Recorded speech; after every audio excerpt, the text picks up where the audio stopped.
نو دا واقعیت دی چې موږ نن کم حالت ته راغلي یو، کم افغانستان ته مو رسیدګي سوې ده، لکه څنګه چې د افغانستان سړک خراب سوی دی، د افغانستان اقتصاد خراب سوی دی، د افغانستان وګړي په شهادت رسېدلي دي. تر دې ټولو لویه ضربه زموږ تعلیمي او تحصیلي ډګر لیدلی ده. او دا پړه دا موږ پر دې افغانانو نه شو، دا پر د استادانو نه شو، دا پړه پر هغه چا باندې ده چې چا د افغانستان سره ظلم کړی دی، افغانستان یې اشغال کړی دی.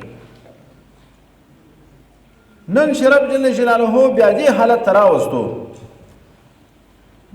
چې د خپلې خاورې اختیار لرو، د خپل تعلیم اختیار لرو، د خپل تحصیل اختیار لرو،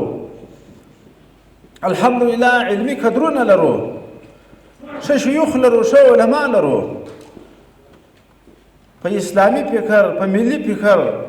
په افغاني فکر سمبال استادان لرو. کولی شو چې هوډ وکړو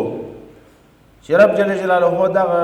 نیمګړتیاوې چې موږ تاسې یې اوس په تعلیمي ډګر کې لرو، په تحصیلي ډګر کې لرو، دا نیمګړتیاوې الله پاک را ختم کړي. زموږ ستاسې په قوي هوډ او په قوي اراده باندې